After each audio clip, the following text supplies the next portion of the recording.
Today on the Bandrew Says podcast, we'll be discussing the difference between an expander and a gate, also the difference between line level and instrument level, and a whole lot more, so go ahead and stick around. Alright, welcome back to the show. I hope you had an amazing Thanksgiving if you are in the US. If you are not in the US, I hope your Thanksgiving was stinky, because you didn't have one, and we did. We win this round, world. Eat my shorts. Anyway, check the timestamps in the episode notes. Why am I being so contentious today? Check the episode notes because we're jumping all over the place. The title is what we're going to be discussing in the Ask Bandrew segment. So if you just want to skip to that, go ahead and do it. But we're going to start with what you had to say. And the first actually, no. We're going to start with what I've been testing. I have been using the Arturia MiniFuse 2 for the last couple of weeks, and full disclosure, this was sent to me by Arturia. I'm going to be reviewing it, you guessed it, on Tuesday, and I have to say, audio interfaces have started to kind of bore me because they're all so darn good. Pretty much anything over $100 is going to meet the majority of people's needs, so the physical side of it really doesn't interest me, especially because I don't do the technical analysis the same way that somebody like Julian Krause does. And that technical analysis that he's capable of doing is really where the differences between all of these lie. The sound quality differences, they are there, but they are so minute and it is splitting hairs. Pretty much anything over $100, you're going to be good. And that's what I'm coming to realize. Everything is good. I shouldn't say everything is good. It seems as though the majority of stuff that I have used that is over $100 is more than sufficient for 99% of people. That's the way I will word it. And this is no different. Really nice, functioning interface. It does have a couple of drawbacks, which I will mention, but all around a pretty nice audio interface for the price with a nice bundle of software. And I will be using one of the pieces of software a little bit later when I'm discussing direct input. Okay, now what you had to say. First comment as I bang on my desk and create all sorts of annoying noise comes from Lee Han Bin. They say, quite a few other reviewers have reported grounding hum on the Neat King B2s. I wonder what went wrong. The cables they were using looked pretty good too, and I did not have any problems on other mics, so it must have something to do with the design/QC of the King B2. Lee, thank you very much for the comment, and I believe you are exactly right. I have seen a number of videos where people are discussing and demonstrating a ground loop issue that they have with the King B2s, and it doesn't appear to be any fault of their studio gear because in the one that I'm thinking of, it was, I want to say Value Village, Voiceover Village. The guy got a replacement. I don't think he changed anything else, and the hum was gone. So it does appear that there is a quality control issue with the King B2s. I don't know how widespread it is. It seems as though it has been pretty easy to get a replacement, but that is something to be aware of. The reason I didn't mention it didn't happen on my microphone, and simply put, I try not to watch any other videos discussing the gear that I'm reviewing prior to reviewing it because I don't want other people's opinions to color my approach, my analysis of the equipment. I want my opinion to be my own and to not be influenced by others. So I was completely unaware of that prior to publishing my video. And now I'm seeing, I think I've seen 2 videos with that, so I don't know how widespread it is, but that is something.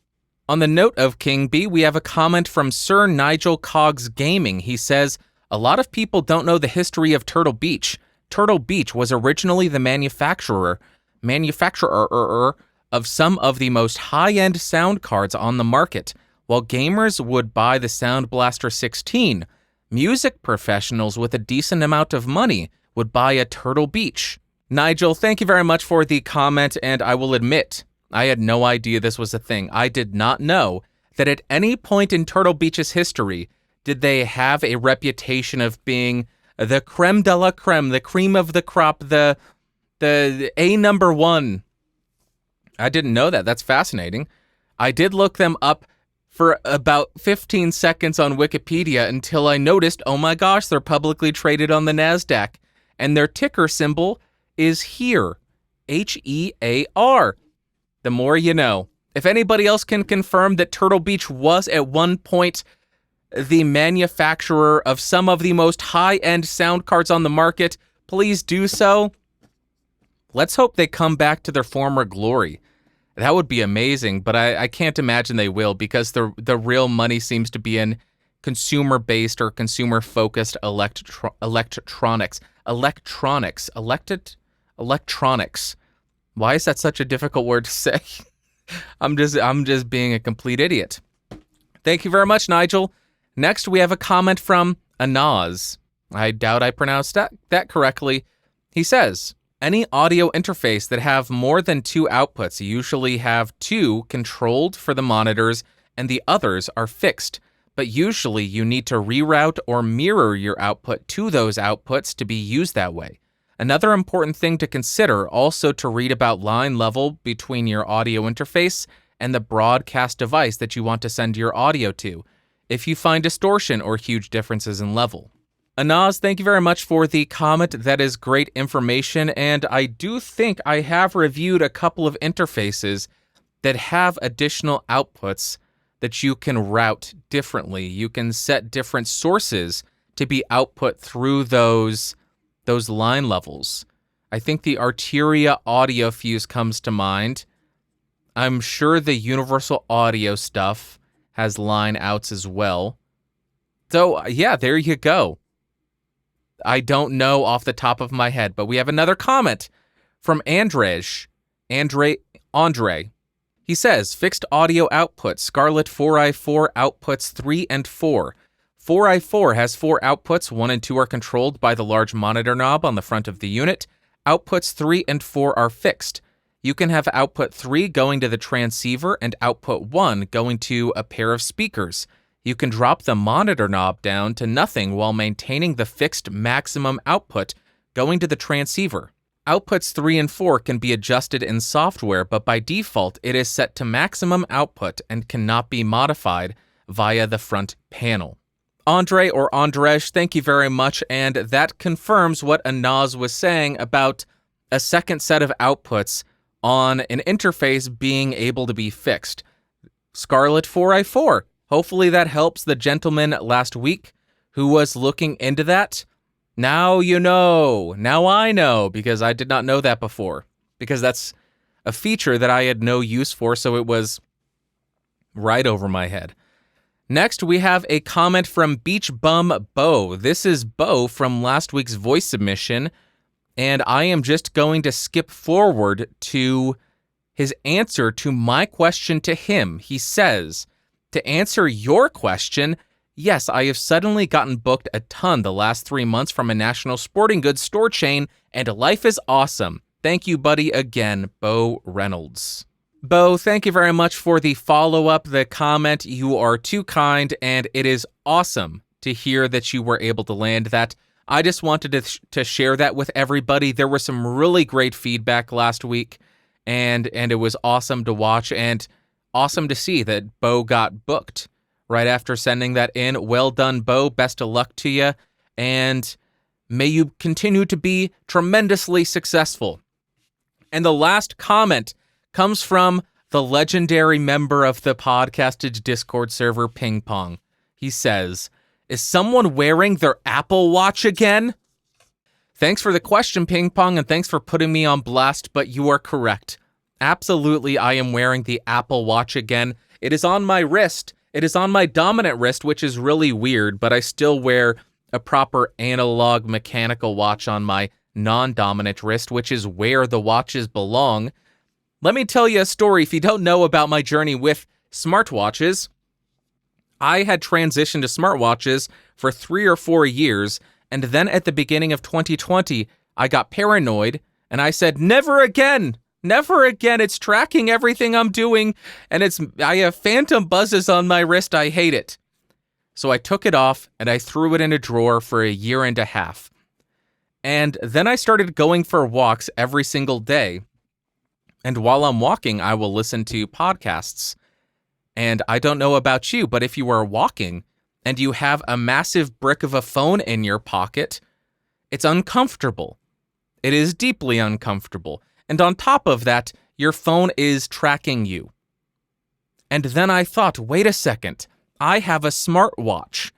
The smartwatch that I have allows me to put podcasts on it and listen with headphones wirelessly to the watch. And I can do that. And now I can go for a walk, listen to my headphones, listen to my podcasts, track my fitness, and still be tracked the same as I would have been had I been carrying my smartphone. Because I never found a good way to sync up podcasts with a standalone MP3 player, a standalone digital audio player. I wasn't able to find any good or intuitive or well-designed software to accomplish that. Short of buying a $600, $700 DAP that had Android on it, and I was not willing or ready to do that because that's a lot of money for a DAP just to walk with and listen to podcasts that are 128 kilobits per second MP3. I don't need a $1,000 DAP to do that. So I landed on the smartwatch again. And the trick to this, I actually went into the settings for it, the notification setting, and I shut off everything. So I only get notified if I get calls from 5 people. Other than that, I get no buzzes, no dings, nothing. Nothing on this smartwatch notifies me of anything, and it's great. Although I do wish it didn't track me.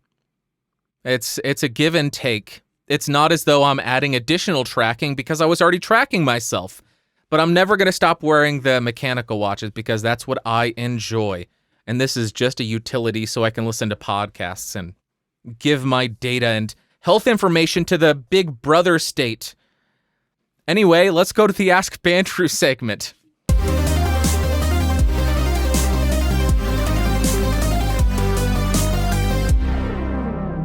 Welcome to the Ask Bandrew segment. If you have any questions, go to askbandrew.com. There are instructions on how to send in audio, video, and text. I do prefer audio and video because then I don't have to read. If you have not learned yet, I am a stupid person. I am an idiot. My brain does not function. Please send in audio and video. First, we have a voice submission from Billy, if I'm not mistaken, or that doesn't sound right. Take it away, Billy, I think. Hey, Bandrew. Hey, buddy, how's it going? A couple months back, you answered a question for me on your podcast, and before I get into my really quick question, I won't take a lot of your time.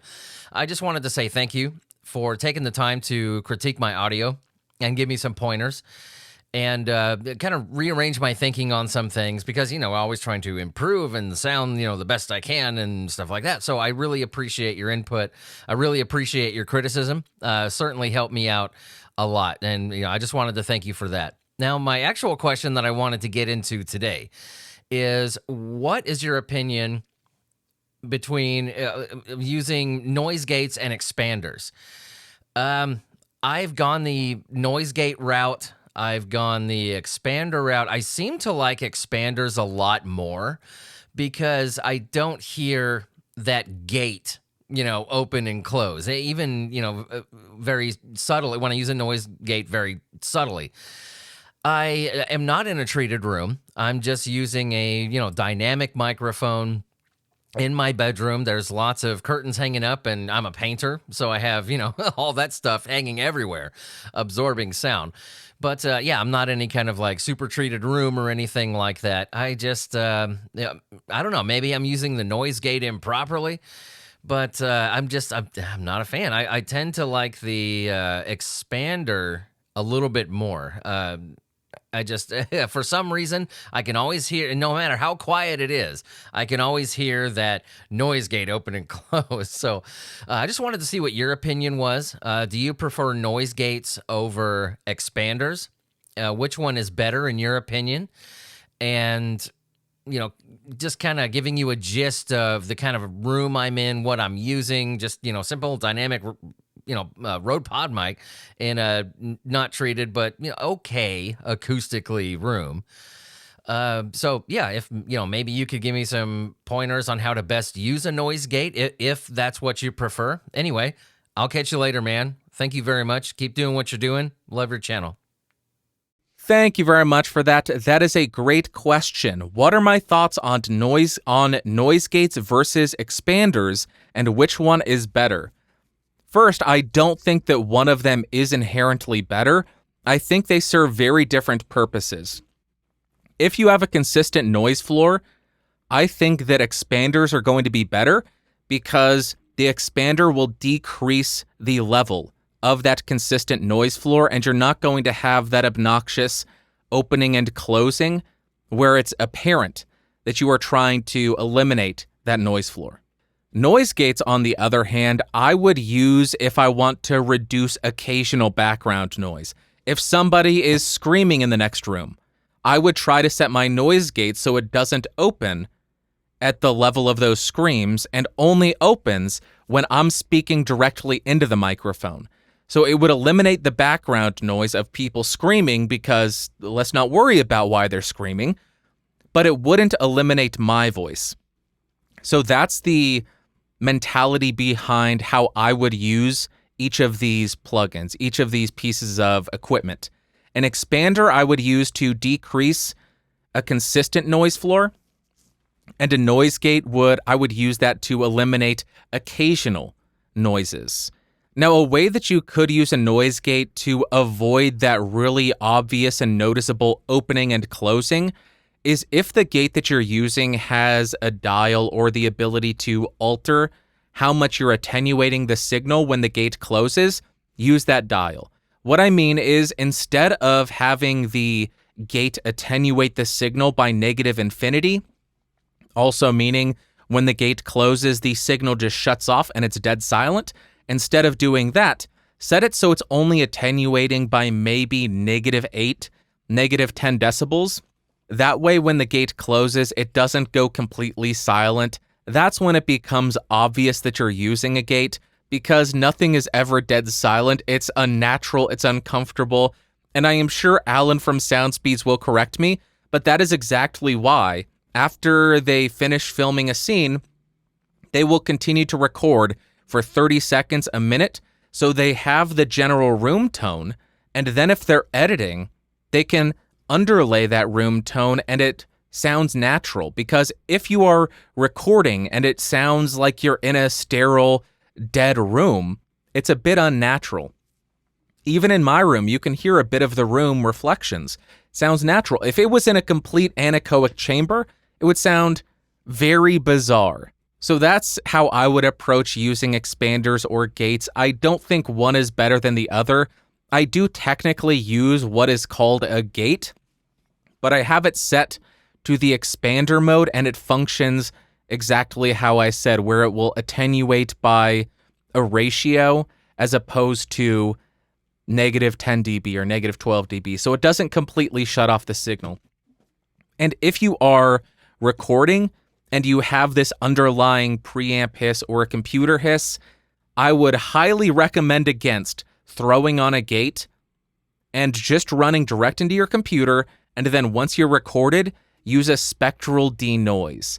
Because you could have 15 seconds of silence at the beginning where you just have that fan noise or that preamp noise.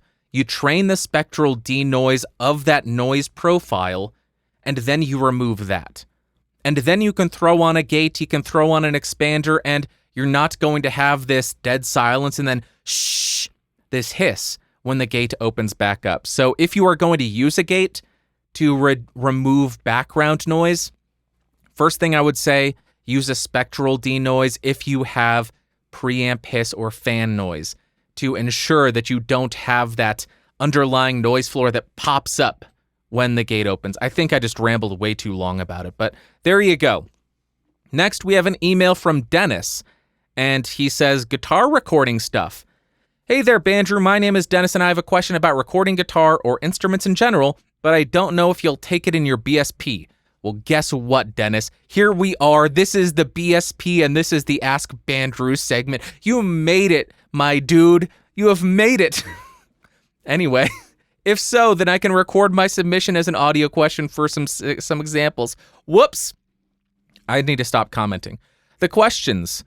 When exactly do I need to switch between line and instrument level on my interface for recording guitar or bass?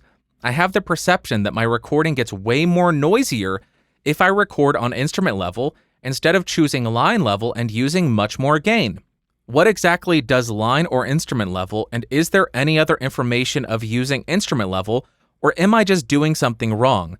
The second part of my submission is way more practical, so it is okay if you dismiss it. Maybe something for the deuce? That's the second channel. That's Podcastage 2. He says, how do you set up your amp simulation chain to get that full sound? Although I double the recording, it always sounds kind of thin. Could also send some examples if you want me to. Thanks for all your effort and put into this channel and the community. Greetings, Dennis. Okay, Dennis, I recorded something for you. I will play it now. Go backwards. Woo, woo. All right, Dennis, thank you very much for the email and the question. That is excellent. What is the difference between line and instrument level? I am now in the past, currently in the present, but while you're listening to this, it will have been in the past. While I'm recording the future, you get the whole thing. I have a guitar around my neck. This is the Gibson Les Paul Studio. I just restrung it.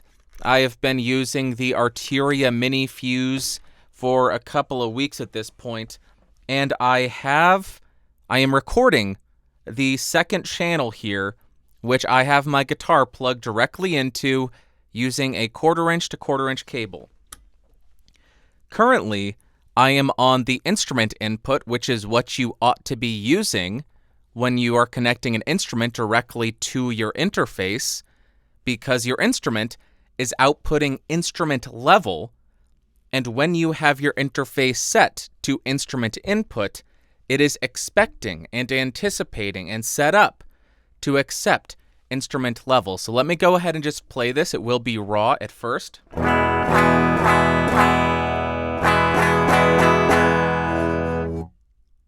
Listen to it.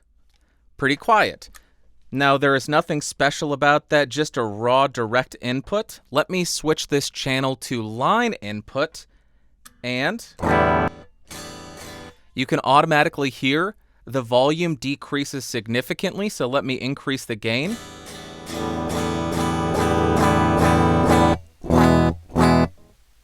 And now listen. The hiss on this is outstanding. It is amazing how much hiss has been introduced by switching the input to line level, because line level is significantly louder. The instrument is too quiet, so we have to crank up the gain, and that is increasing the noise floor, not to mention the impedance mismatch, which is likely also increasing that noise floor, which makes this unusable. Also, listen to the change in tone. It darkens it up completely. The top end is just, it sounds as though you've rolled it off, you've low passed it. Let me switch back to instrument. Right away, the hiss disappears, and then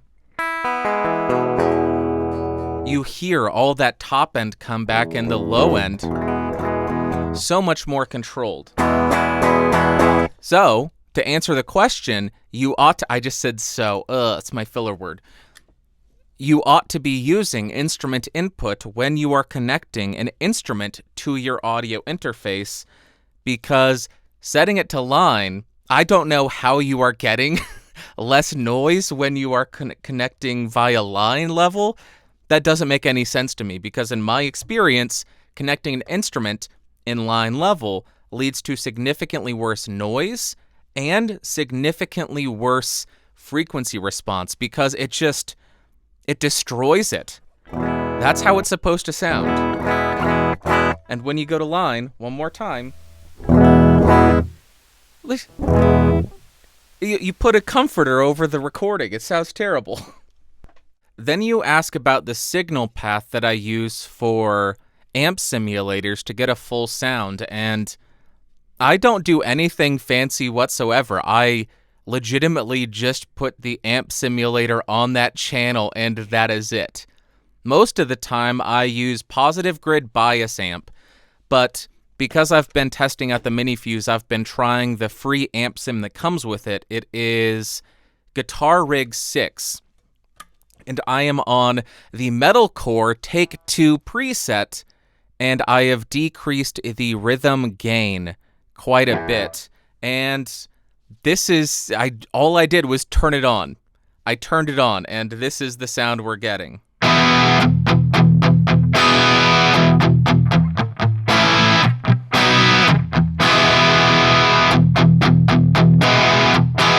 So I have no problem, no lack of low end here. There's plenty of low end there. You could just crank it up if you want more of it. Just starts to get a little bit muddy, a little bit fuzzy. I don't like it. But I don't do anything.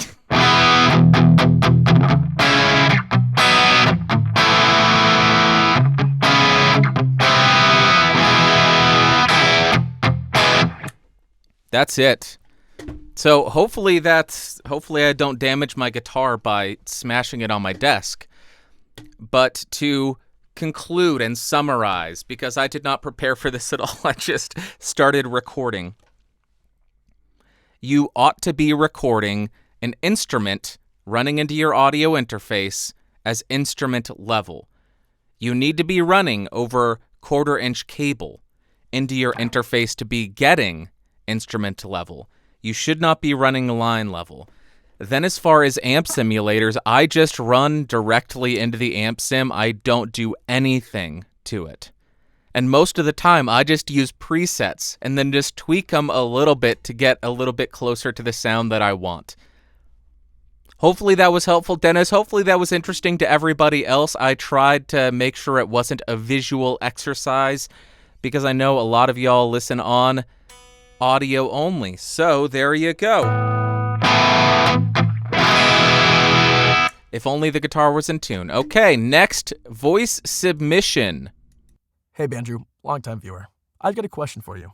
So, something I've noticed is that many audio engineers consider the vintage versions of microphones the superior version. I want to know why this is, as something I've noticed is that the U87 compared to the U87AI, and then the SM7 compared to the SM7B, everyone considers the original version much superior to the newer versions. I want to know why this is. What happens with these companies when they try to reiterate a microphone? They want to make improvements, I'm guessing, and then they always end up, for some reason, at least reception-wise, being worse. Why don't these companies default back on their original designs, which is widely considered the superior version of the microphone? All right, that's all I wanted to know. Have a good one. Now this is an excellent, excellent question, and I would say this is $1 million, if not $1 billion question. Because if I knew, then I would be an audio engineer designing microphones and redesigning audio equipment to be better and make a lot of money doing it. So, to reiterate the question, why is it that when audio companies update their gear, it's frequently regarded as worse? Now, I will admit, this is complete speculation on my part because I have never worked at any of these companies. I'm just a dirty, stupid consumer. I'm a consumer of this stuff and I say, I like it or I don't like it. That's my entire knowledge on this. So I have to speculate here, but I do have a couple of theories. My first theory is that people become a little bit nostalgic, and I don't mean, oh, that microphone was on that one thing, how nice.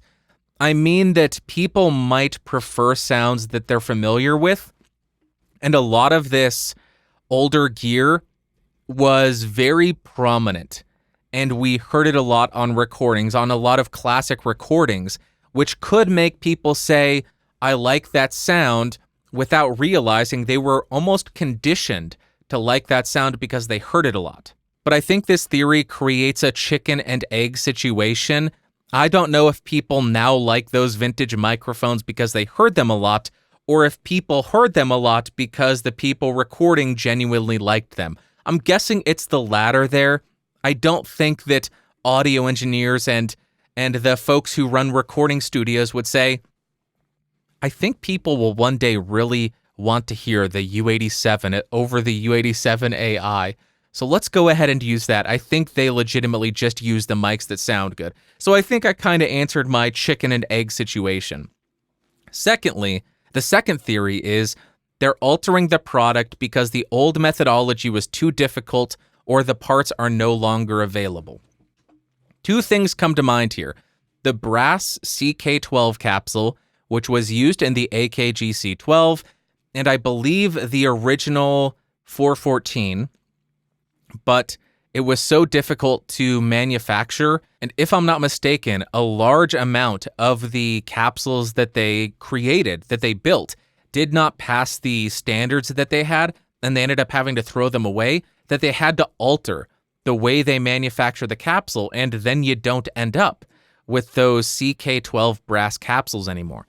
That's because the methodology, the manufacturing process was too difficult, and you ended up with too many faulty, or you ended up with too many capsules that didn't pass their standards. The second example here is illustrative of a part no longer being available that's required for that piece of audio equipment, and the obvious example here is the Neumann U47.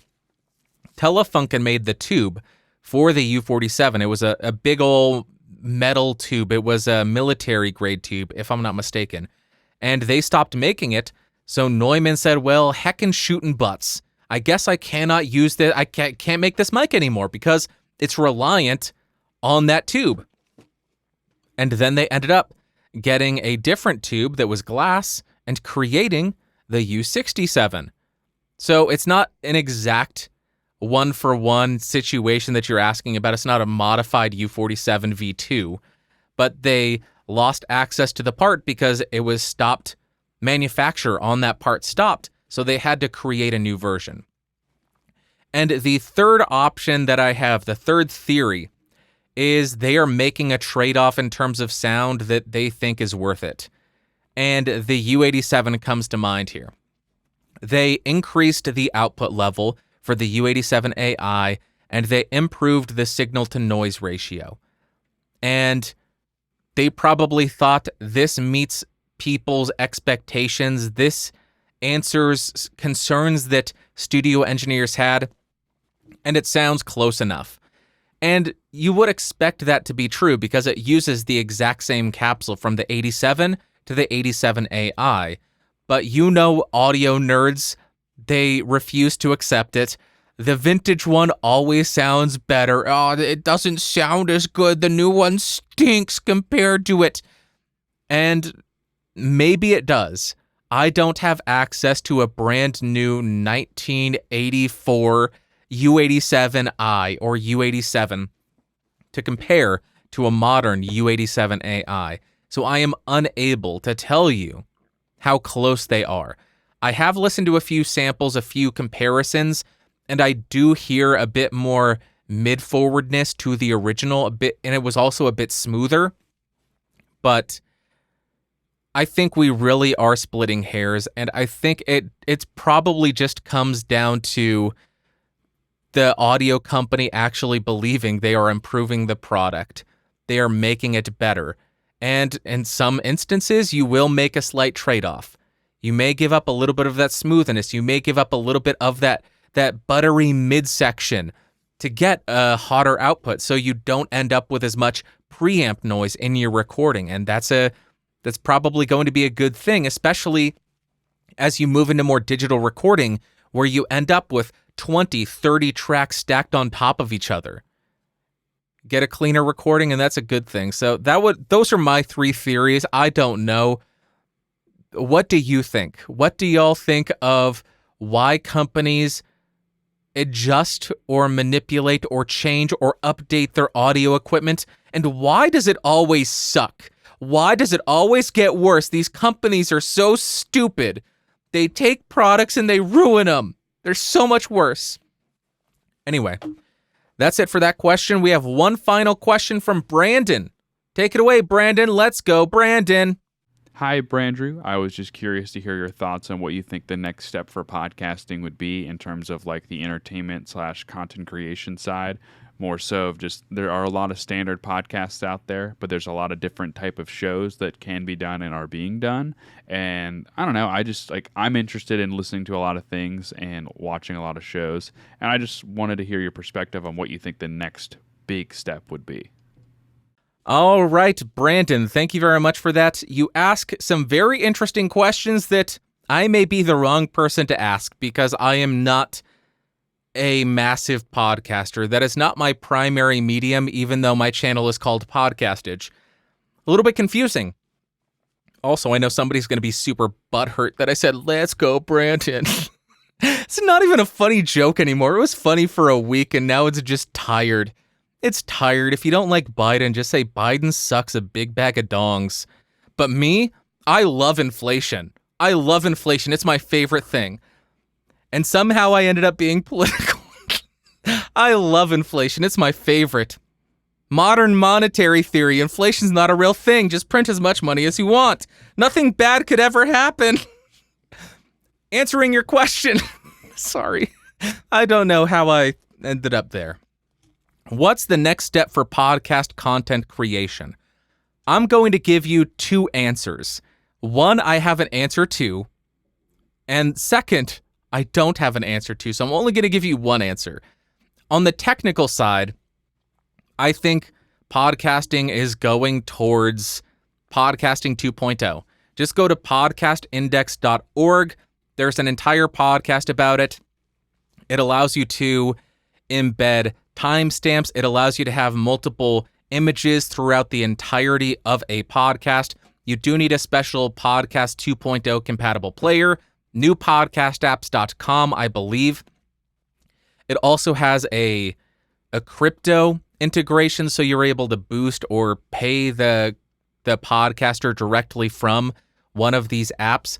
It's all really super interesting stuff, but it is way over my head. I am a stupid idiot person. I just use pre-built hosts because it makes my life easier. I just say, I'm done recording, I have encoded, upload, and publish, and that's all I have to do.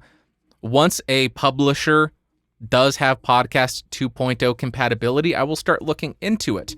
And I do believe that Libsyn and I'm sure Podbean and all the other ones, Blueberry, I'm sure they're all adding namespaces, I think they're called, to become compatible with Podcasting 2.0. Podcastindex.org. Go check that out.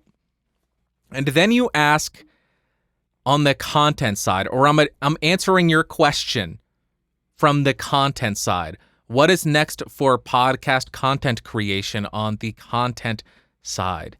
I have no idea. I have no idea what's next. Otherwise, I would be doing it. There's news analysis, there's narrative, there's education, there's religious content. I am sure there are music podcasts. I don't know how they're getting around copyright, but I imagine they are. And I feel as though podcasting is still kind of locked into this radio mentality. It's very similar to just on-demand radio, and that's what most podcasters do. And I don't necessarily know how you break out of that. I think Podcasting 2.0 might kind of break us out of that a little bit.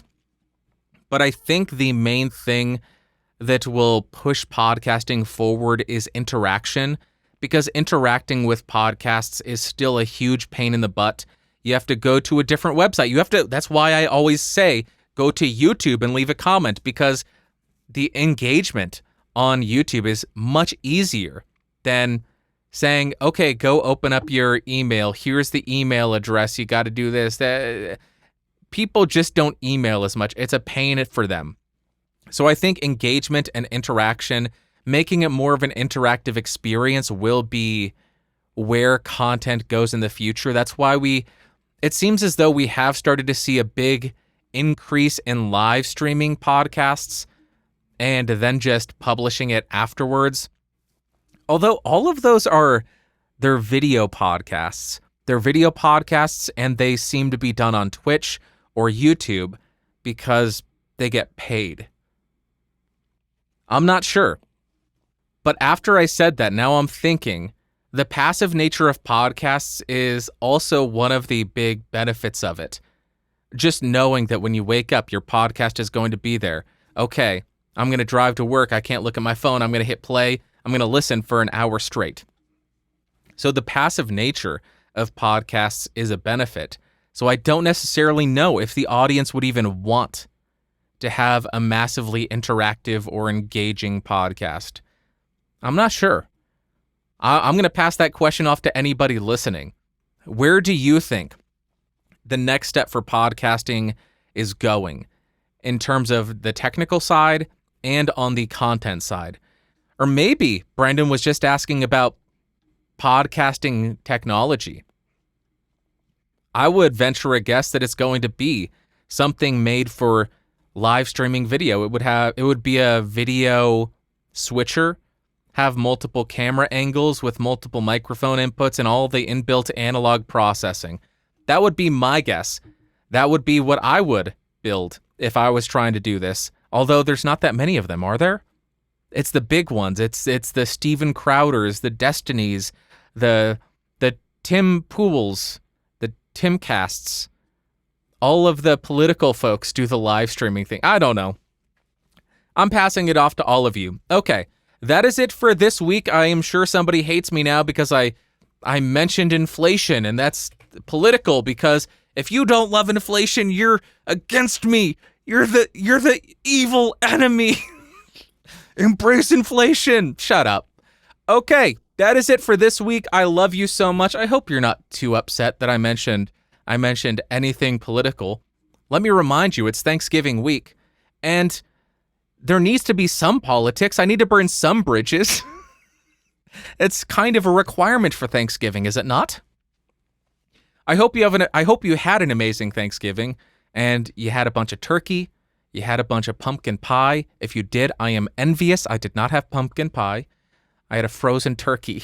It was awesome. And I hope we have an amazing Sunday, Monday, Tuesday, Wednesday, Thursday, Friday, Saturday. Next Sunday, I will talk at you. I love you so much. You are the best. You are amazing. You will just have the best week ever. VH1 will bring that show back, and it will be about your upcoming week. You're incredible. I will talk to you next week. Bye.